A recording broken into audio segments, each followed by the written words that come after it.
La noche en el Palacio de Bellas Artes era una sinfonía de poder y privilegio. Más allá de las imponentes puertas de bronce, el mundo común de asfalto y prisa de la Ciudad de México se disolvía, dando paso a un santuario de opulencia atemporal. El aire, denso y perfumado, cargaba una mezcla compleja de fragancias florales carísimas, el olor a piel de bolsas italianas y el aroma sutil de polvo antiguo y maderas nobles, como si los propios muros de mármol exhalaran las memorias de un siglo de óperas y aclamaciones. Los candelabros monumentales, constelaciones de cristal cautivas, derramaban una luz dorada y suave sobre la multitud, una luz que parecía bendecir los diamantes en los cuellos y muñecas, haciéndolos parpadear como estrellas distantes. El brillo se reflejaba en los murales de Rivera y Siqueiros, en los detalles de hoja de oro de los palcos y en el terciopelo rojo sangre de las butacas, creando un escenario que era, a la vez, sobrecogedor y exclusivo. En el gran vestíbulo, transformado en salón de gala para la noche, la élite financiera y política de México se movía con la gracia estudiada de quien nació para gobernar. Las conversaciones fluían en un murmullo continuo y elegante, un zumbido de poder donde se negociaban fortunas y se sellaban destinos entre un sorbo de champaña y un canapé de salmón. Se escuchaban fragmentos de discusiones sobre el tipo de cambio, los más recientes escándalos en la política, la adquisición hostil de una empresa tecnológica y los planes para las vacaciones de verano en Los Cabos o en la Toscana. Las mujeres, esculturales en vestidos de alta costura, eran obras de arte ambulantes, sus risas sonando como campanas de cristal, calculadas y perfectas. En el centro gravitacional de todo este universo, un piano de cola Steinway & Sons, de un negro tan profundo que parecía absorber la luz a su alrededor, reposaba como una pantera dormida. Y el hombre que osaba despertarlo era Alejandro Domínguez. A sus 45 años, Alejandro no era simplemente un invitado. Era el patrocinador del evento, el sol en torno al cual todos los otros planetas orbitaban. Un magnate del sector inmobiliario cuya fortuna había sido construida sobre los escombros de los sueños de sus competidores. Era un hombre que veía el mundo no como un lugar para vivir, sino como un tablero para conquistar. Su traje cegnia, cortado con una precisión quirúrgica, y el reloj de oro en su muñeca no eran meros accesorios, sino declaraciones de su superioridad. Se sentó al piano, no con la reverencia de un artista, sino con la posesión de un dueño. Mientras sus dedos se movían sobre las teclas, no estaba pensando en la música, estaba aburrido. Para él, esa audiencia no estaba compuesta por individuos, sino por peones, admiradores y lambiscones. Tocaba una pieza de Liszt, la Rapsodia húngara número 2, elegida no por su belleza, sino por su dificultad técnica diabólica, una exhibición de virtuosismo que servía apenas como otra herramienta para demostrar su control y su maestría. Sus ojos recorrían el salón mientras tocaba, notando la admiración forzada en los rostros de algunos, la envidia mal disimulada en otros. Veía a Valeria Montes de Oca, con su vestido rojo fuego, lanzándole una mirada que era una mezcla de deseo y cálculo. Veía a rivales en los negocios aplaudiendo con un vigor que apenas escondía el resentimiento. Se alimentaba de eso. Era su verdadero espectáculo. La manipulación de las emociones ajenas. La música era solo la banda sonora. Mientras la cascada de notas de Alejandro llenaba el salón, en los límites de ese mundo dorado, en la penumbra donde la luz de los candelabros apenas llegaba, se movía Sofía García.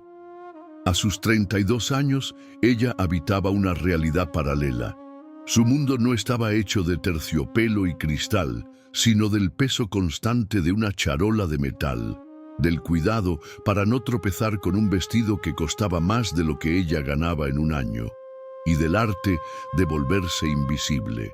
Su uniforme azul marino, impecablemente limpio, pero visiblemente desgastado, era su capa de invisibilidad. Mientras recogía copas vacías, era una observadora silenciosa. Veía las grietas en la fachada perfecta de la élite, la sonrisa tensa de una esposa mientras el marido coqueteaba descaradamente, la mirada de pánico de un joven empresario que probablemente había apostado y perdido todo, la soledad en los ojos de una señora mayor cubierta de joyas. Para Sofía, ese no era un ambiente de glamour, sino un campo de trabajo. Cada copa recogida, cada servilleta desechada, era un paso más para pagar la renta de su pequeño departamento en la colonia Doctores, para comprar las medicinas de su madre en Oaxaca y, sobre todo, para asegurar que su hijo de 8 años, Mateo, tuviera los libros de la escuela y un futuro que fuera más brillante que el de ella. Le dolían los pies dentro de los zapatos baratos, le punzaba la espalda por una jornada que había comenzado antes del amanecer, pero había en su semblante una dignidad inquebrantable. En sus pensamientos no se lamentaba. En vez de eso, recordaba. Recordaba el olor a tierra mojada de la casa de su abuela y el viejo piano de madera oscura que estaba en la sala. Había sido su abuela Elena quien le enseñó las primeras notas, mostrando cómo sus dedos, entonces pequeños y torpes, podían crear belleza a partir del silencio. La música era su secreto, su refugio, un sueño abandonado que todavía dolía como un miembro fantasma. Fue en medio de uno de esos recuerdos agridulces, mientras se agachaba para recoger una copa caída cerca de una maceta ornamental, que el mundo se detuvo. La cascada de notas de la rapsodia húngara cesó, no con un acorde final y triunfante, sino con una disonancia abrupta, un corte seco que dejó un vacío en el aire. El murmullo del salón murió instantáneamente. Todos los rostros confundidos se giraron hacia el piano.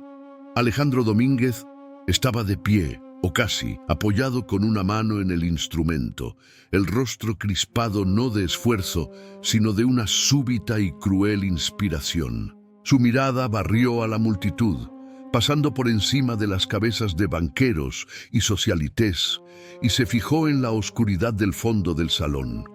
Un silencio pesado e incómodo se instaló. Entonces, la voz de Alejandro, amplificada por la acústica perfecta del palacio, cortó el aire como una navaja. «Usted». La palabra quedó suspendida, cargada de desprecio. Nadie sabía a quién se dirigía. La multitud se agitó, miradas curiosas tratando de seguir la dirección de la suya. «Sí, usted, la de la charola», especificó, y con un chasquido de dedos autoritario apuntó directamente a la figura de uniforme azul marino. «Venga para acá». Para Sofía fue como si un reflector invisible la hubiera encontrado y la hubiera clavado al suelo. Por un segundo pensó que era un error. Miró a los lados, buscando el verdadero objetivo. Pero los invitados más cercanos ya se apartaban de ella, abriendo un corredor, como si su condición fuera contagiosa. El corazón se le disparó, un tambor frenético en sus oídos que ahogaba el zumbido creciente de cuchicheos. Sintió la sangre subirle al rostro, una oleada de calor y vergüenza que la sofocaba. Con las piernas temblando, se forzó a andar. Cada paso en la alfombra parecía un viaje de kilómetros. Sentía cientos de ojos sobre ella, analizando su uniforme, sus zapatos, su cabello recogido en un chongo simple. Se sentía desnuda, diseccionada. La charola de metal en sus manos, antes un objeto de trabajo, ahora parecía un escudo ridículo e inadecuado contra la humillación que se avecinaba. Cuando finalmente se detuvo frente al escenario improvisado, bajo la mirada depredadora de Alejandro, él sonrió. Era una sonrisa que no alcanzaba los ojos, fría y calculadora. «Señoras y señores», anunció, su voz resonando con un tono teatral. «Les pido una disculpa por la interrupción, pero se me ocurrió que esta noche de caridad necesita un poco más de entretenimiento, un poco de drama de la vida real. Hizo una pausa, saboreando la atención completa del salón. Luego se giró hacia Sofía, su mirada recorriéndola de arriba abajo con un desdén palpable. «Les propongo un reto», continuó, su voz ahora un trueno de arrogancia. «Si esta mujer, esta empleada, logra sentarse aquí y tocar el resto de esta pieza que yo estaba ejecutando», se detuvo de nuevo, dejando que lo absurdo de la idea se asentara. «La nombro, aquí y ahora, frente a todos ustedes como testigos, la nueva directora general de Constructora Domínguez». La propuesta fue recibida primero por un segundo de silencio estupefacto, seguido por una explosión de carcajadas. No fue una risa educada, fue una carcajada visceral, cruel y catártica. Hombres de negocios, cuyas fortunas estaban construidas sobre la explotación de mano de obra barata, reían hasta las lágrimas. Sus esposas, que nunca habían limpiado un piso en sus vidas, ahogaban la risa detrás de manos adornadas con anillos de diamante. La idea era simplemente deliciosa, un espectáculo de humillación tan perfecto que parecía tener guión. En medio del coro de escarnio, la voz aguda de Valeria Montes de Oca, la dama de rojo, se destacó. Se abanicaba con la mano, el rostro contorsionado en una mueca de diversión. «Alejandro, eres lo máximo», exclamó, lo suficientemente alto para que todos alrededor escucharan. «¡Pero qué cruel eres! No va a saber ni dónde poner las manos. La única tecla que esa debe conocer es la del apagador de la luz». La burla de Valeria fue como echarle gasolina al fuego. Las risas se multiplicaron, rebotando en la cúpula del palacio, transformando la magnífica arquitectura en una cámara de tortura psicológica. Sofía permaneció inmóvil, una estatua de vergüenza. La charola temblaba en sus manos. Quería que el suelo se abriera y se la tragara. Quería desaparecer. Alejandro, el gran maestro de ese circo de crueldad, bajó del pequeño escenario y comenzó a rodear a Sofía como un tiburón. «¿Qué me dice, señora?» Fingió no saber su nombre. «García, Sofía García», susurró ella, la voz casi inaudible. «Señora García», dijo él, saboreando el nombre. Una oportunidad única en la vida, de afanadora a ejecutiva en una sola noche. El sueño mexicano, ¿no es así? Se inclinó, su aliento caro y alcohólico cerca de su rostro. O tal vez la señorita Montes de Oca tiene razón.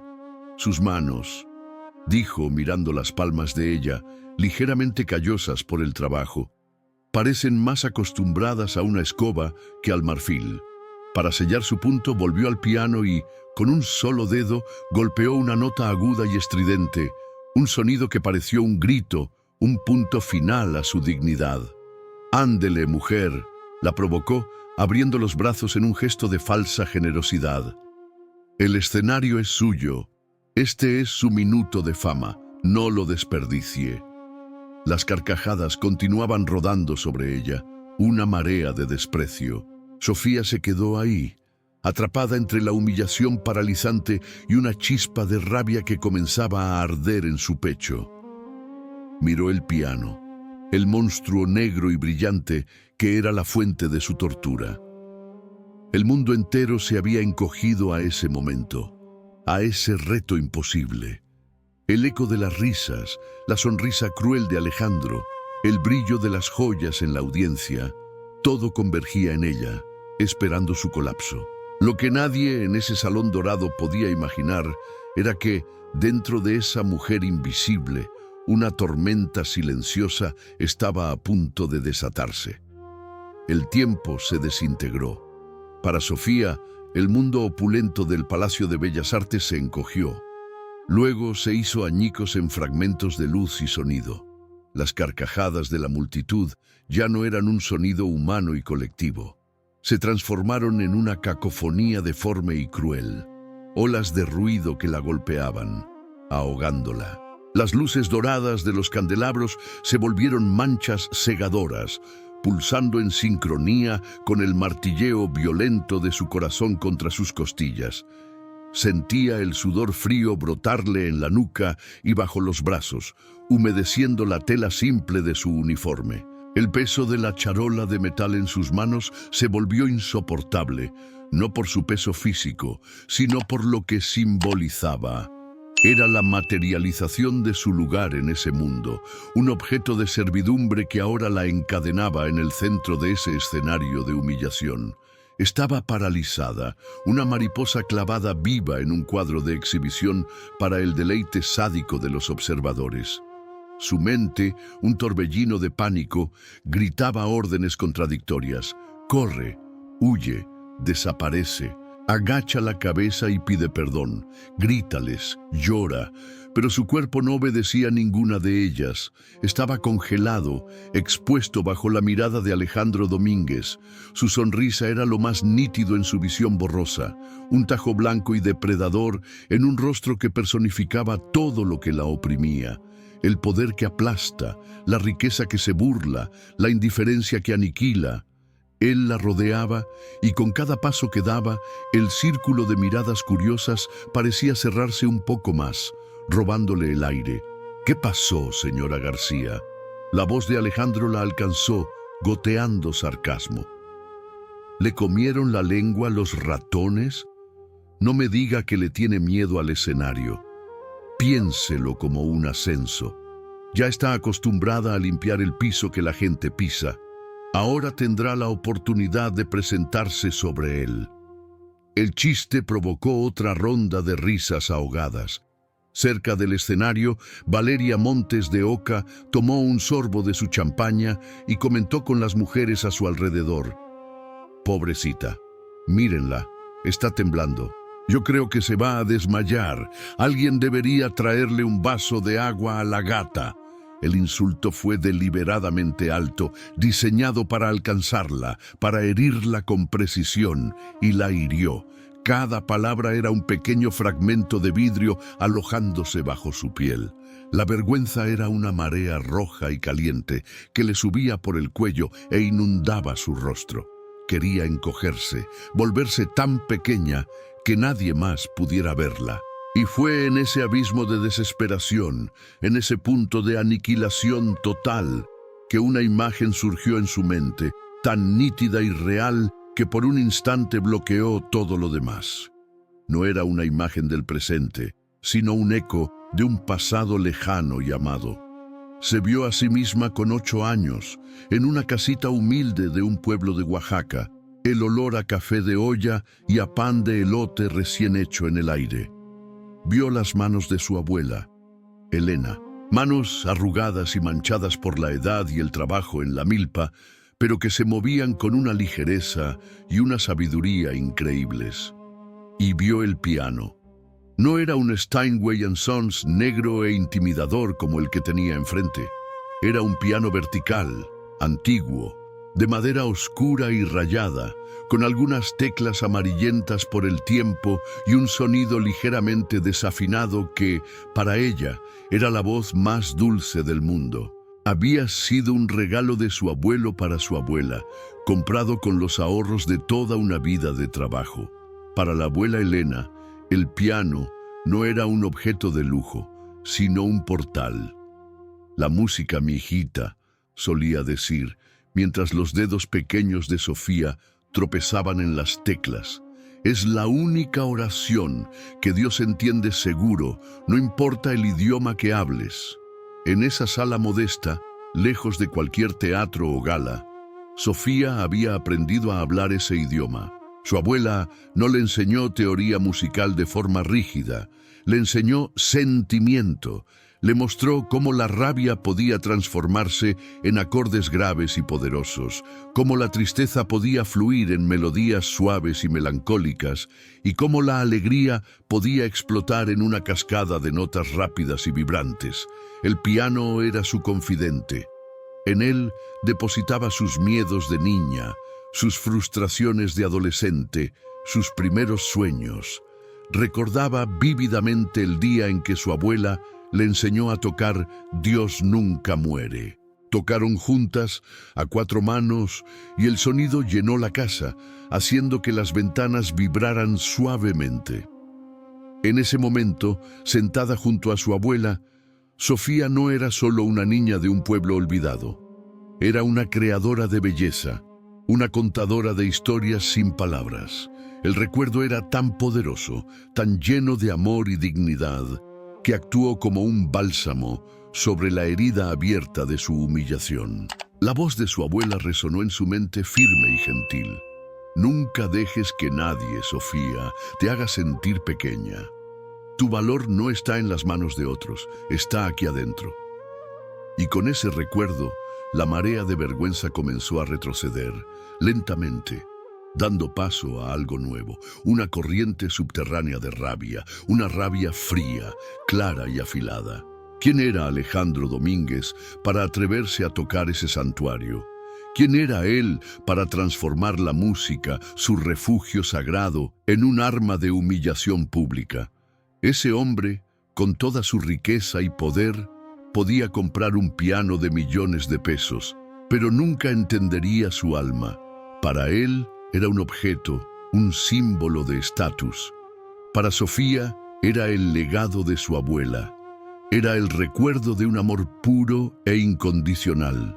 Era la única parte de sí misma que el mundo y las dificultades de la vida aún no habían logrado arrebatarle. La vida la había llevado lejos de esa sala en Oaxaca. La enfermedad de su madre la obligó a mudarse a la jungla de asfalto de la Ciudad de México en busca de trabajo, cualquier trabajo. El sueño de quizás estudiar en el Conservatorio Nacional fue enterrado bajo la necesidad apremiante de pagar cuentas, de sobrevivir. Cambió las teclas de marfil por las jergas y los estropajos, las partituras por los productos de limpieza, pero el fuego nunca se había apagado por completo. A veces, en noches de extremo agotamiento, cerraba los ojos y tocaba en silencio. Sus dedos moviéndose sobre la mesa de la cocina, recreando las melodías que eran su verdadera esencia. Parece que a nuestra Cenicienta se le perdió el zapatito y la voz. Se burló Alejandro, impaciente por su silencio. Se acercó aún más, su presencia física una invasión. Le voy a dar 10 segundos para decidir, señora García.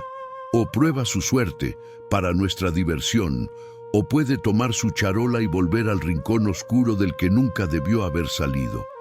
¿Qué va a hacer? La amenaza, la orden de regresar a su invisibilidad fue el detonante final. La imagen de su abuela se fusionó con la de su hijo, Mateo. ¿Qué le enseñaría a él si retrocedía ahora? Que los poderosos siempre ganan, que la dignidad debe sacrificarse a cambio de paz, que siempre hay que agachar la cabeza. No, la herencia de la abuela Elena no era de cobardía. Una calma gélida se apoderó de Sofía. El tambor en su pecho se desaceleró a un ritmo firme y resuelto. La mancha de luces se solidificó. Levantó la barbilla y por primera vez desde que fue convocada, miró directamente a los ojos de Alejandro Domínguez. Su mirada no era de miedo ni de súplica. Era una mirada de desafío puro e inquebrantable. Alejandro, sorprendido por la súbita transformación, retrocedió un paso instintivamente. Lentamente, deliberadamente, Sofía se dio la vuelta y caminó hacia una pequeña mesa de servicio cercana. Con un gesto que fue a la vez elegante y desafiante, depositó la charola de metal sobre la mesa. El sonido del metal golpeando suavemente el cristal no fue fuerte, pero en el tenso silencio que se había instalado, resonó como un gong, un anuncio. El sonido de la servidumbre siendo descartada. Se enderezó, pasándose las manos por el uniforme, no en un gesto de nerviosismo, sino como si se estuviera librando de un peso invisible.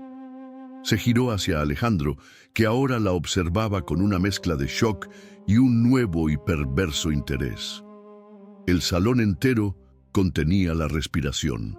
El espectáculo había cambiado de tono. Ya no era una humillación, era un duelo, Sofía se giró para encarar a Alejandro y con una voz que no era alta, pero que cortó el silencio y llegó a todos los rincones del vasto salón, dijo una sola palabra: acepto.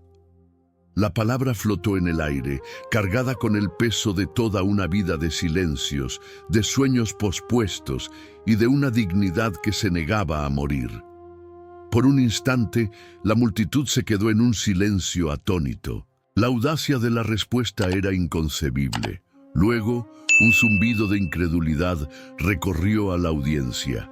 Valeria Montes de Oca se atragantó con su champaña, con los ojos desorbitados. Alejandro Domínguez se quedó boquiabierto por un segundo, el shock estampado en su rostro antes de que su expresión se torciera en una sonrisa ancha y maliciosa.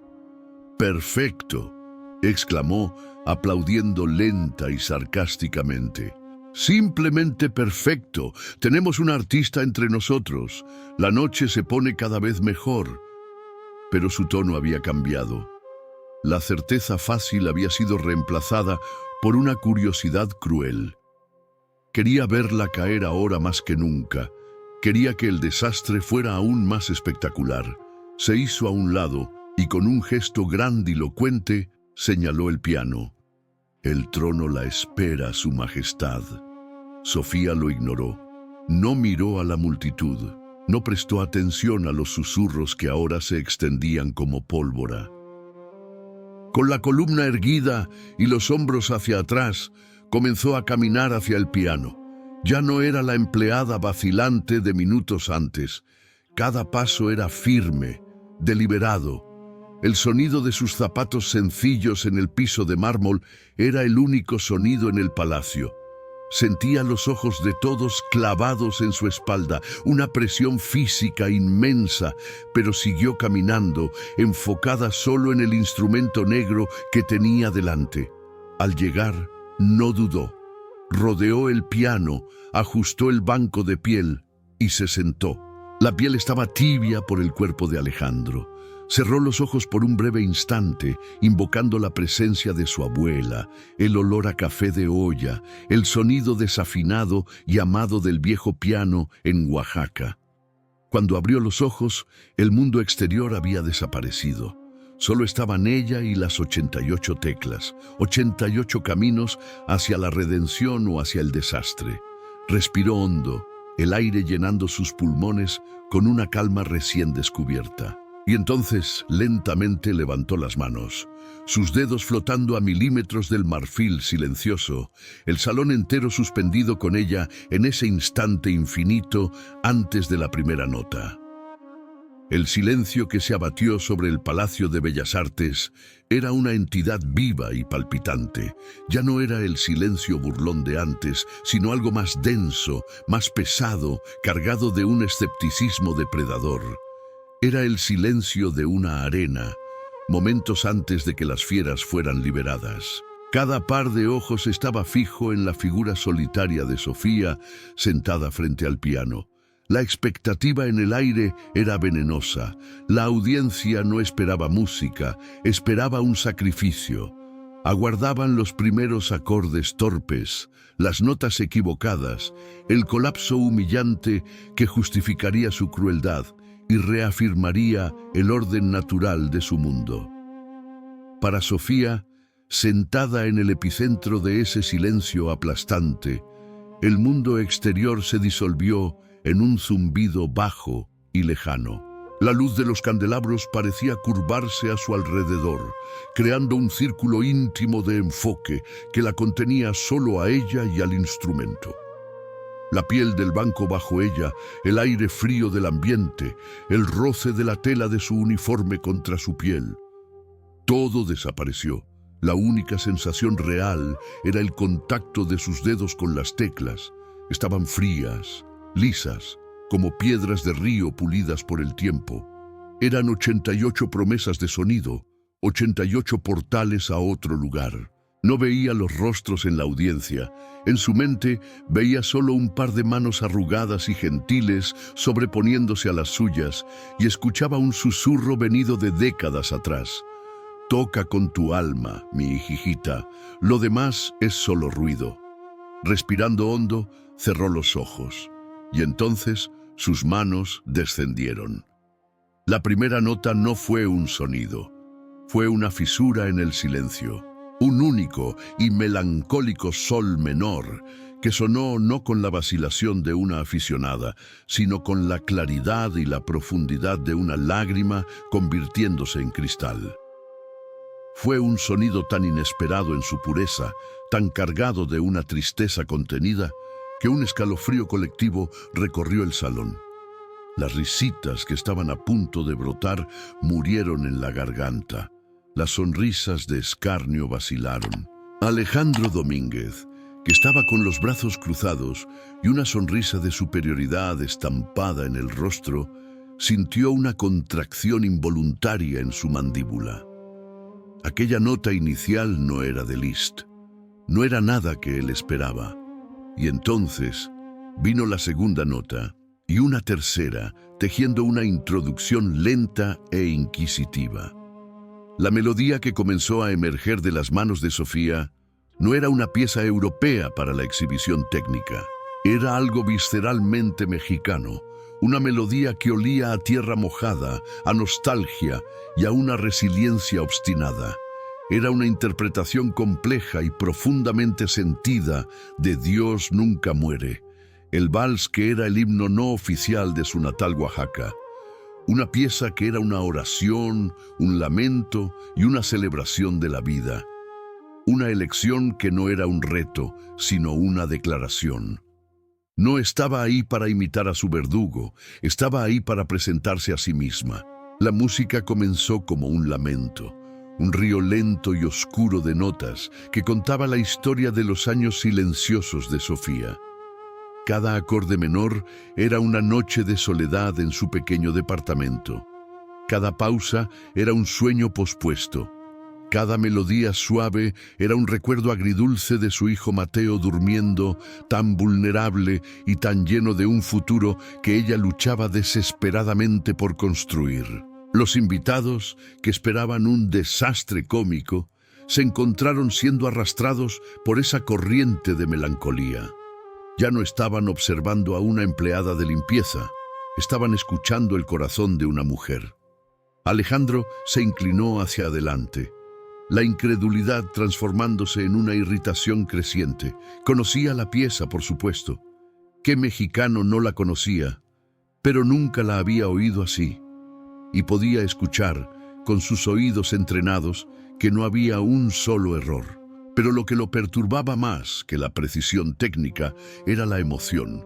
Sofía tocaba con una autoridad que él, con toda su riqueza y clases particulares con los mejores maestros, jamás había alcanzado. Sus notas eran perfectas, pero vacías.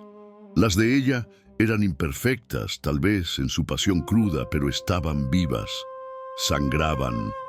De repente, el tono de la música cambió.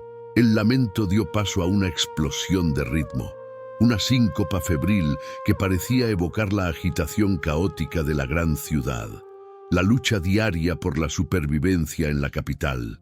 Sus dedos, antes suaves, ahora atacaban las teclas con una ferocidad controlada.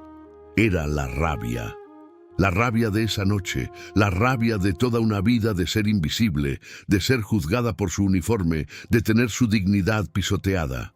Los acordes disonantes eran los insultos de Valeria Montes de Oca, los pasajes rápidos y turbulentos eran la sonrisa cruel de Alejandro, el ritmo pulsante era su propio corazón martillando contra la humillación. Su cuerpo, antes rígido, ahora se movía al unísono con la música. Se inclinaba sobre el teclado, el cabello soltándose de su chongo, un mechón cayendo sobre su rostro sudoroso. Sus ojos permanecían cerrados, pero su rostro era un libro abierto de emociones. Ya no estaba en el Palacio de Bellas Artes.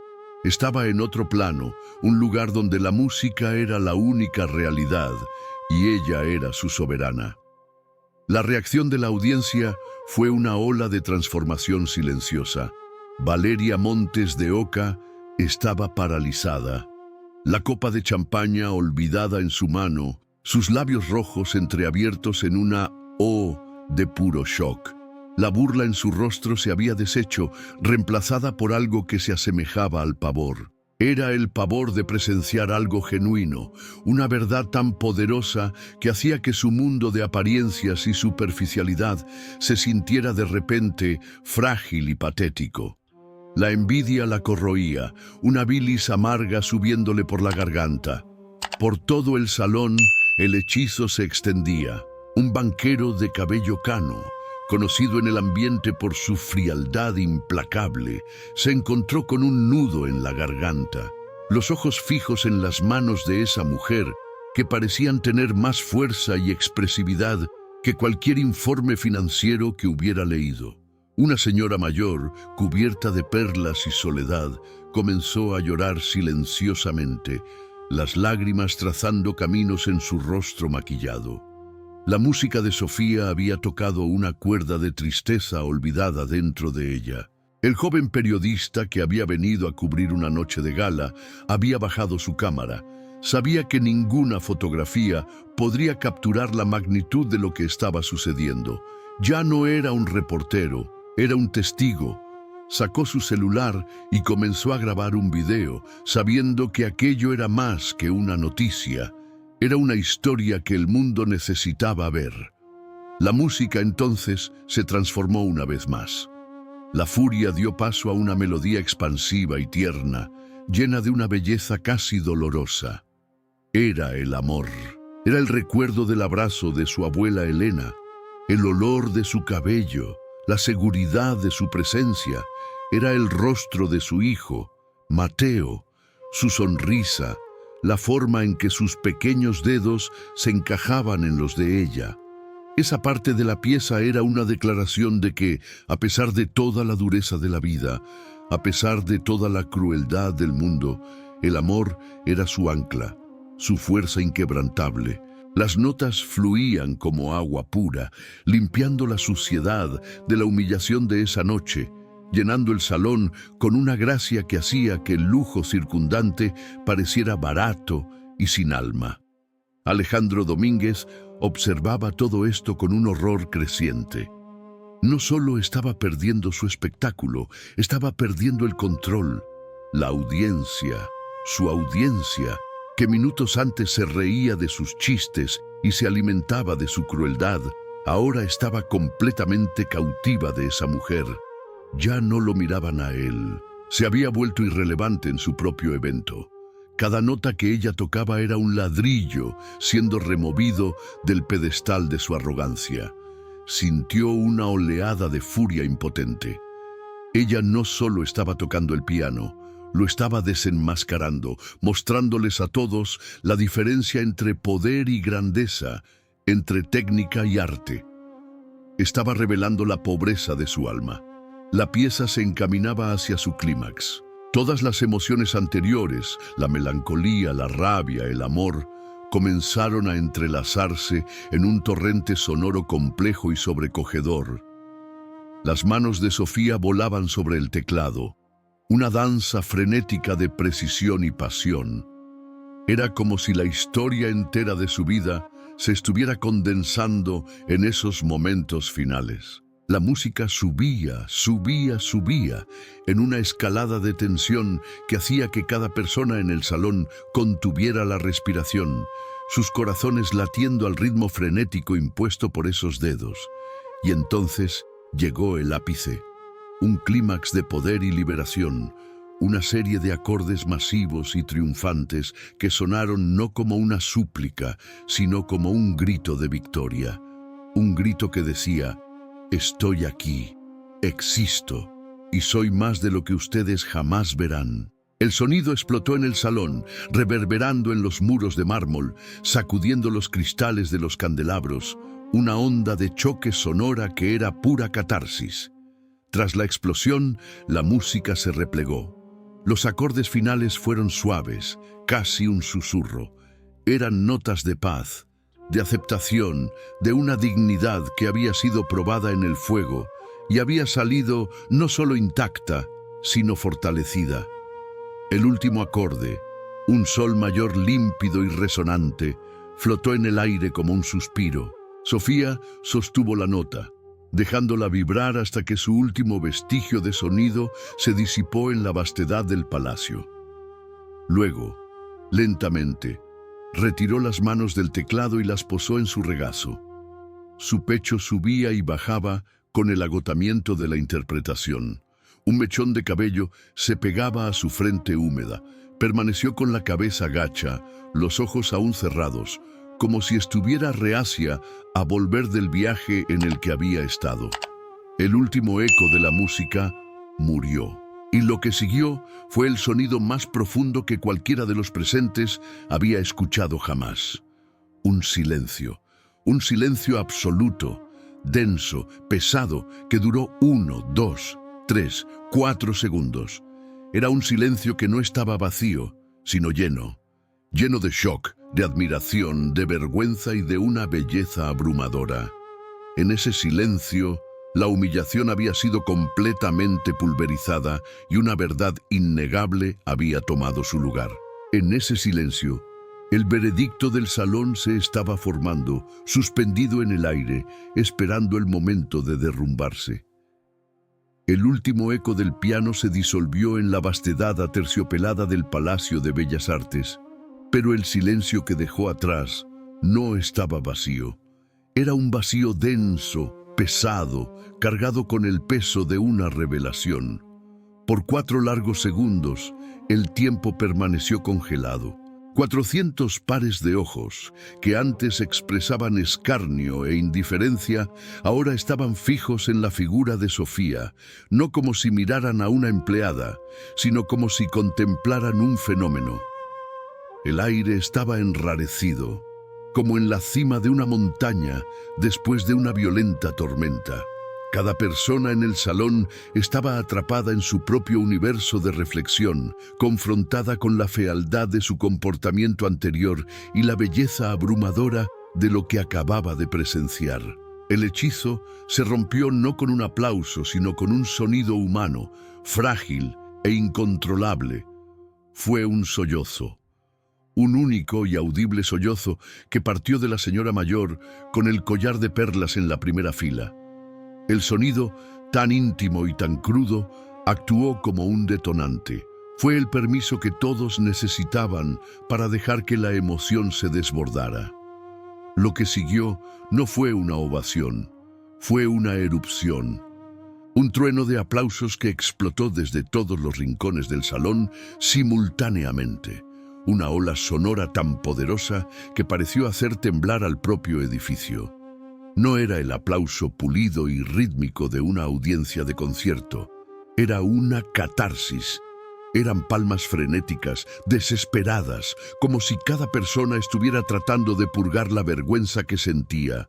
Gritos de «bravo» y «maravillosa» rasgaban el aire, superponiéndose unos a otros. La gente se puso de pie, no por protocolo, sino por un impulso irresistible de honrar a la mujer que los había desnudado de sus propias pretensiones.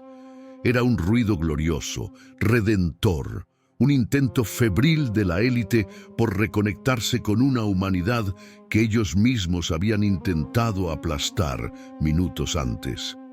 Sofía, que había permanecido con la cabeza gacha, finalmente abrió los ojos. El sonido la golpeó como una fuerza física, una muralla de validación que la hizo tambalearse en el banco. Levantó el rostro y por primera vez vio a la multitud.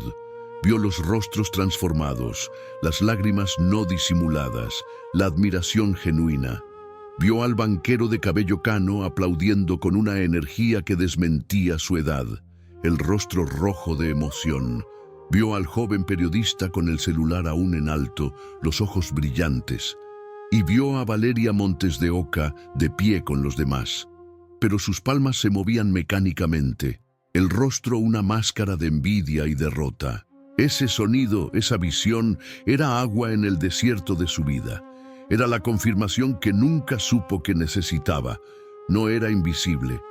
Su alma tenía voz y el mundo finalmente estaba escuchando.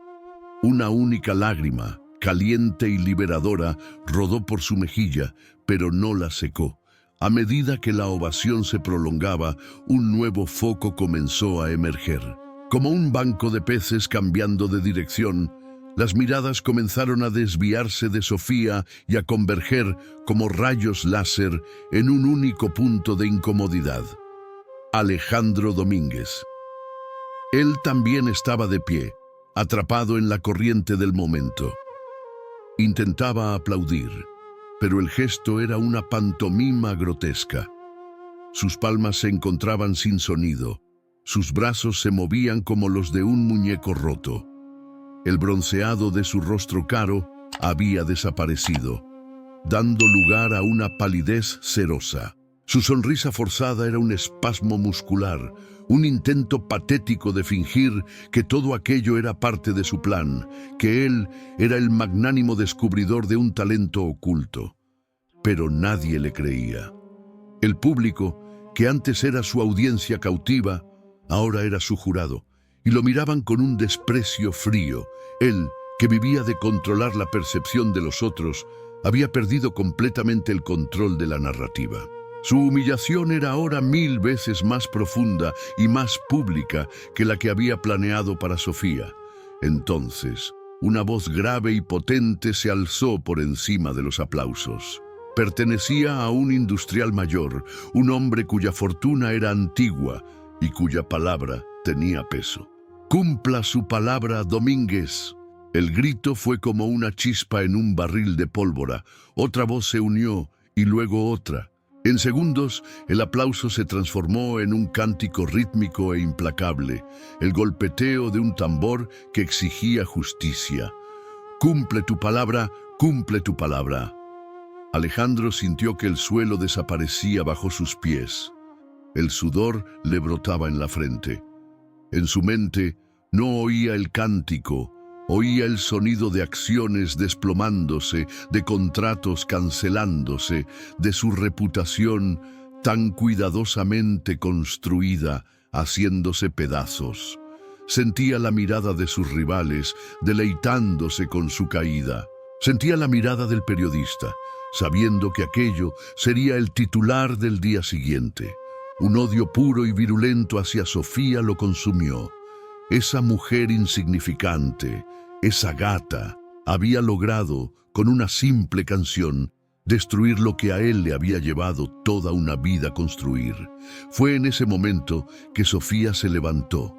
El cántico cesó instantáneamente cuando ella se movió, como si fuera la única con el poder de dirigir la sala. No se levantó con arrogancia ni triunfo. Se levantó con la misma calma deliberada con la que había depositado la charola en la mesa. Con la columna erguida, comenzó a caminar hacia Alejandro. El mar de gente le abrió paso, un silencio reverente acompañando sus pasos. Se detuvo a pocos metros de él. El silencio en el salón era tan profundo que se podía oír la respiración nerviosa de Alejandro. Él intentó recuperar el control, forzando un tono paternalista y condescendiente. «Mi querida Sofía, ¿verdad?», comenzó él, la voz un poco temblorosa. «¡Qué interpretación! ¡Qué sorpresa tan maravillosa! Por supuesto que lo que dije antes, bueno, fue una broma para animar las cosas. Todos lo entienden».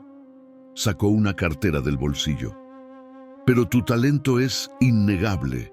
Quiero darte un incentivo, un cheque. Considéralo un bono por el entretenimiento». Intentaba transformar la dignidad de ella en una transacción, reducir su victoria a una propina. Antes de que Sofía pudiera responder, Valeria Montes de Oca, desesperada por salvar a su aliado y a sí misma, intervino con voz estridente. «¡Es ridículo! ¿De verdad creen que esta mujer sabe lo que es un balance financiero?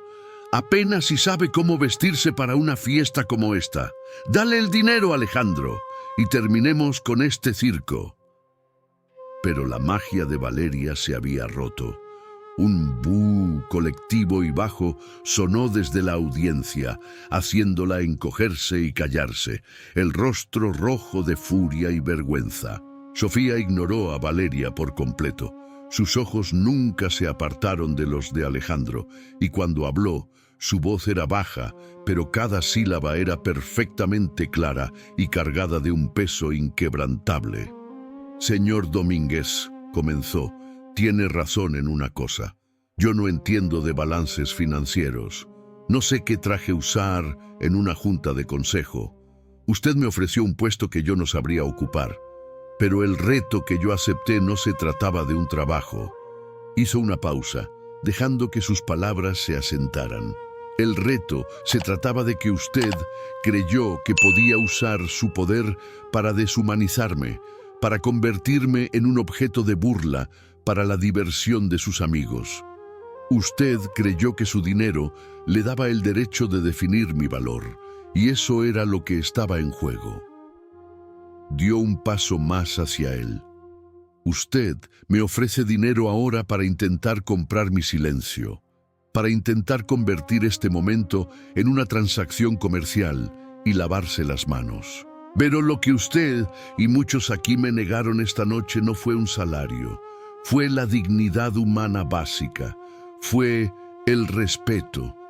Su mirada recorrió el salón por un instante, antes de volver a él. «No quiero su dinero y no quiero su puesto. Quiero que usted y todos en esta sala recuerden esta noche. Quiero que recuerden que dentro de cada persona que ignoran, que tratan como invisible, existe un alma. Y a veces esa alma sabe cantar una canción mucho más poderosa que cualquier cosa que su dinero pueda comprar». Terminó de hablar. El silencio que siguió fue el golpe final. No había nada más que decir. Había rechazado su poder, su dinero y su intento de control. Lo había despojado de todas sus armas, dejándolo expuesto en su pobreza moral. Con una calma que fue devastadora en su simplicidad, Sofía se dio la vuelta y comenzó a caminar lejos de él, hacia la salida. No miró hacia atrás. No lo necesitaba. Sabía que lo había dejado en ruinas. Mientras caminaba, la gente no solo le abría paso. Se acercaban a ella. El industrial mayor le tocó el brazo ligeramente y dijo: «Gracias, mi niña, gracias». La señora del collar de perlas sostuvo su mano por un instante, los ojos aún húmedos. «Fue lo más hermoso que he escuchado». Cerca de la salida, el joven periodista la interceptó. «Señora García», dijo, la voz llena de un profundo respeto, «sé que probablemente quiere paz, pero el mundo necesita escuchar su historia. Lo que usted hizo aquí esta noche fue más que música». «Solo toqué lo que había en mi corazón», respondió ella, la voz suave. «Pues su corazón le dio una lección a una ciudad entera», dijo él. «Gracias». Sofía finalmente llegó a las grandes puertas del Palacio de Bellas Artes y las empujó. El aire fresco de la noche de la Ciudad de México la envolvió, un bálsamo para su piel febril. Se detuvo por un momento en la escalinata, mirando las luces de la ciudad, el flujo constante de autos, el mundo real que la esperaba. Ya no era la misma mujer que había entrado allí horas antes. El caparazón de la invisibilidad se había roto para siempre. El viaje en microbús de regreso a casa fue surrealista. Nadie la reconoció. Era solo otra mujer con un uniforme simple, volviendo a casa después de un largo día de trabajo.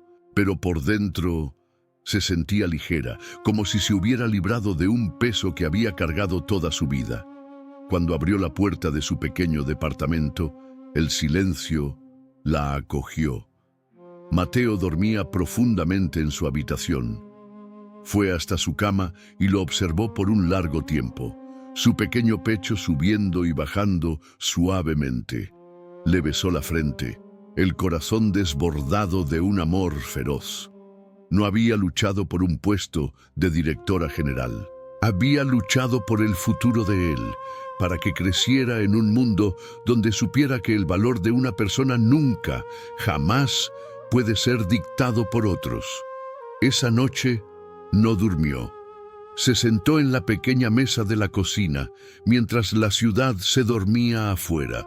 Sus dedos, por costumbre, comenzaron a trazar melodías silenciosas en la superficie de madera.